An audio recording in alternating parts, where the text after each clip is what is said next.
Hello children. आज हम class 7 और क्लास 8 के लिए हिंदी 2 में क्रिया के विषय में बताने जा रहे हैं। तो आइए चलते हैं, हम लोग जाने कि क्रिया किसे कहते हैं या क्रिया की परिभाषा क्या है। जिन शब्दों से किसी काम के करने अथवा होने का बोध होता है उसे क्रिया कहते हैं। उदाहरण के तौर पर सतीश स्कूल गया, मोहिनी नाच रही है, प्रभा गीता पढ़ती है। उपरोक्त उदाहरण में गया, नाच रही है, पढ़ती है क्रिया शब्द है जिसके द्वारा काम करने का बोध करा रहा है। आइए चलते हैं अब हम कि क्रिया शब्द के साथ धातु भी जुड़ा होता है तो इसे धातु किसे कहते हैं। क्रिया के मूल शब्द को धातु कहते हैं। उदाहरण स्वरूप लिख, गा, जा। जबकि इससे बनने वाले शब्द लिख से लिखता, गा से गाता, जा से जाता। तो लिख, गा, जा शब्द जो है वह धातु शब्द है, आदि क्रिया है और लिख, गा, जा मूल शब्द है। अब आगे चलते हैं। कर्म के आधार पर क्रिया के कितने भेद हैं तो उसे जाने। तो कर्म के आधार पर क्रिया के दो भेद होते हैं। पहला सकर्मक क्रिया, दूसरा अकर्मक क्रिया। अब आइए जानिए कि सकर्मक क्रिया क्या है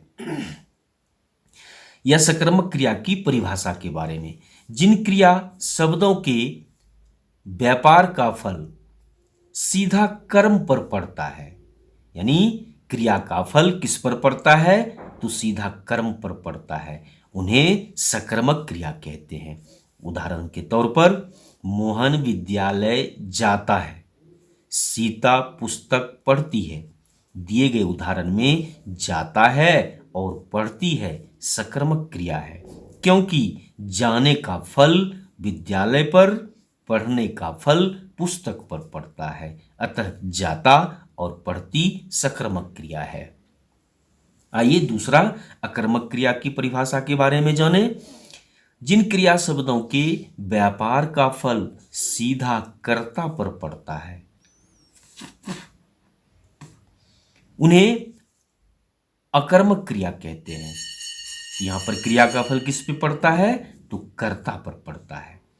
उदाहरण के हिसाब से नीरज हंसता है, सोहन सोता है, सीता रोती है। दिए गए उदाहरण में हंसता है, सोता है, रोती है जो क्रिया है पर उसका फल कर्ता यानी नीरज, सोहन और सीता पर पड़ता है, क्योंकि नीरज, सोहन और सीता जो है वह क्या है कर्ता है। इसलिए कर्म का फल किस पर पड़ रहा है तो इन तीनों कर्ता पर, इसलिए यह तीनों शब्द क्या है अकर्मक है। आइए चलते हैं प्रयोग के आधार पर क्रिया के भेद। तो प्रयोग के आधार पर क्रिया के 6 भेद होते हैं।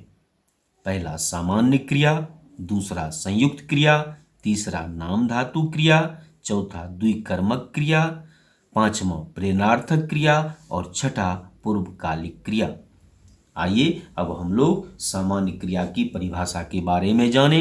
जिन शब्द से एक ही क्रिया का बोध होता है या एक ही क्रिया का प्रयोग हो उसे सामान्य क्रिया कहते हैं। उदाहरण से तुम पढ़ो, वह गया। इस उदाहरण में पढ़ो और गया क्रिया है। दोनों उदाहरणों में एक ही क्रिया होने के कारण वह सामान्य क्रिया है। अब आइए दूसरा संयुक्त क्रिया की परिभाषा के बारे में जानें। जिस वाक्य में दो क्रिया शब्दों का एक साथ प्रयोग हो, किसका प्रयोग हो तो दो क्रिया शब्दों का एक साथ प्रयोग, उसे संयुक्त क्रिया कहते हैं। उदाहरण स्वरूप वह खा चुका, सोहन सो गया। यहां गया और चुका दिए गए उदाहरण में खा और चुका सो और गया दोनों उदाहरण में दो क्रिया एक साथ प्रयोग किया गया है जो संयुक्त क्रिया है। आइए चलते हैं नाम धातु क्रिया की परिभाषा जाने कि नाम धातु की परिभाषा क्या है। संज्ञा, सर्वनाम अथवा विशेषण से बनने वाले क्रिया शब्दों को नाम धातु क्रिया कहते हैं। उदाहरण, बात, यह शब्द संज्ञा है जो क्रिया में बदलने पर बतियाता यानी बातचीत करना, बतियाना मीन्स बातचीत करना।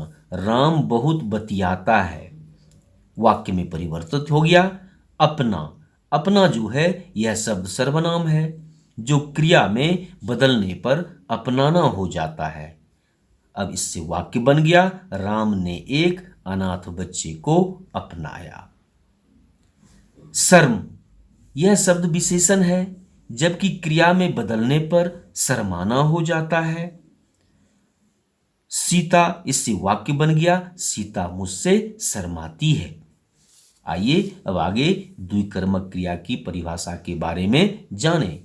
जिस क्रिया के दो कर्म हो अर्थात क्रिया का फल दो स्थानों पर पड़े उसे द्विकर्मक क्रिया कहते हैं।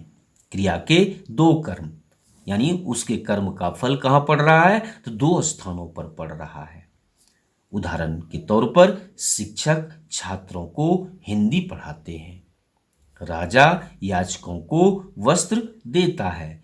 दिए गए पहले उदाहरण में छात्रों को तथा संस्कृत दो कर्म को दर्शाता है, उसी प्रकार दूसरे उदाहरण में याचक एक कर्म कर रहा है, वस्त्र देने का कर्म दूसरा हो रहा है, अतः छात्रों को संस्कृत एवं याचक और वस्त्र द्विकर्मक क्रिया है।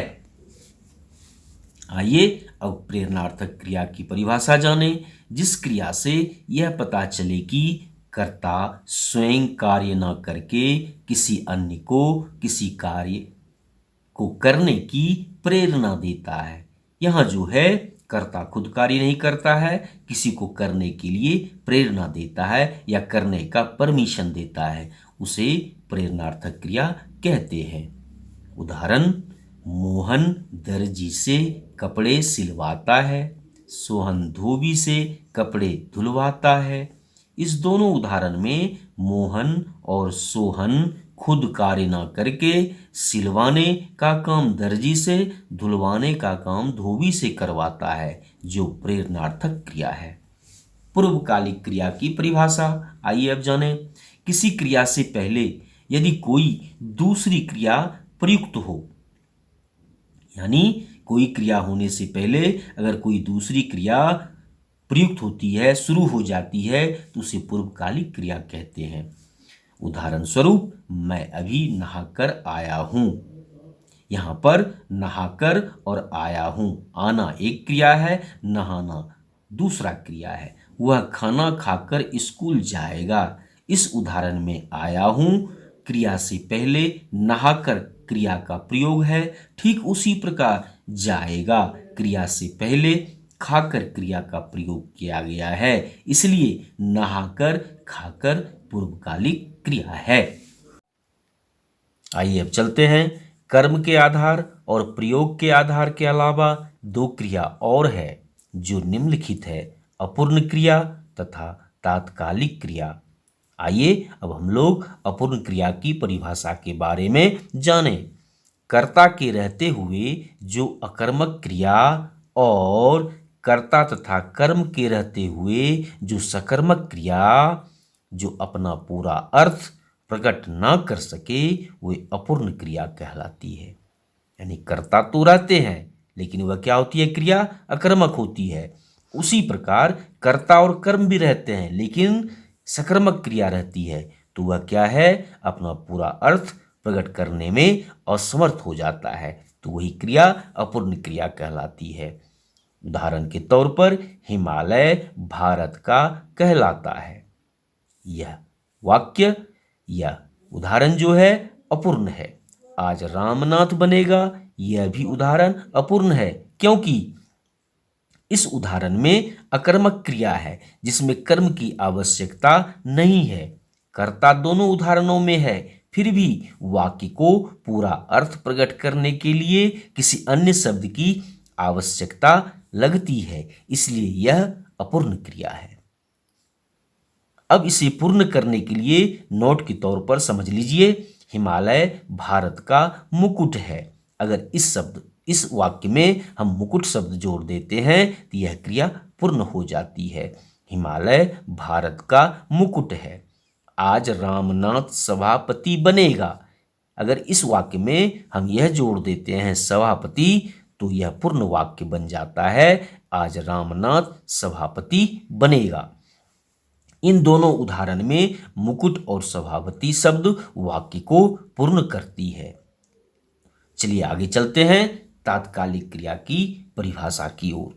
जो क्रिया मुख्य क्रिया आरंभ होने के साथ ही समाप्त हो जाती है, यानी मुख्य क्रिया शुरू हुई नहीं कि दूसरी क्रिया शुरू हो जाती है, तत्काल दूसरी क्रिया शुरू हो जाती है, उसे तात्कालिक क्रिया कहते हैं। यह क्रिया धातु के पीछे ते ही शब्द जोड़ने से बनती है। उदाहरण स्वरूप, रमेश पिता को देखते ही भाग गया। शेर को देखते ही यात्री भाग गया। इस उदाहरण में देखने की क्रिया शुरू होते ही भागने की क्रिया शुरू हो जाती है। अतः इस उदाहरण में देखते ही तात्कालिक क्रिया है जो ते ही शब्द लगने से बनी है। आइए अब चलें आगे अकर्मक से सकर्मक बनाने की तरीके और सकर्मक से अकर्मक बनाने के तरीके को जानें। जब क्रिया के व्यापार का फल कर्ता पर न पड़े कर्म पर पड़ता है तो अकर्मक क्रिया सकर्मक बन जाती है। यानी क्रिया के व्यापार का फल जो है वह कर्ता पर नहीं पड़ता है, किस पर पड़ता है, तो कर्म पर। तो क्या होती है, तो अकर्मक क्रिया सकर्मक बन जाती है। उदाहरण स्वरूप, गीता सोती है, तो गीता सोती जो है यह अकर्मक क्रिया है, लेकिन जब गीता किसी बच्चे को सुलाती है तो वह सकर्मक बन जाती है। ठीक उसी प्रकार सकर्मक क्रिया भी अकर्मक बन जाती है जब संज्ञा या विशेषण आदि शब्दों में प्रत्यय लगाने से सकर्मक क्रिया अकर्मक बन जाती है। उदाहरण स्वरूप, अपना से अपनाना। इस उदाहरण में अपना शब्द जो है क्या है, संज्ञा है, जिसमें न प्रत्यय जोड़ने से क्या बन गया, अपनाना। अपनाना बन गया जो अकर्मक क्रिया है, और अपना क्या है, तो सकर्मक है। ठीक उसी प्रकार सर्म शब्द क्या है, तो विशेषण है और सकर्मक है, लेकिन इस शब्द में न प्रत्यय जोड़ने से शर्माना बन जाता है, जो क्या है, अकर्मक क्रिया है। तो बच्चों धन्यवाद, आपको क्रिया लेसन समझ में आ गई होगी।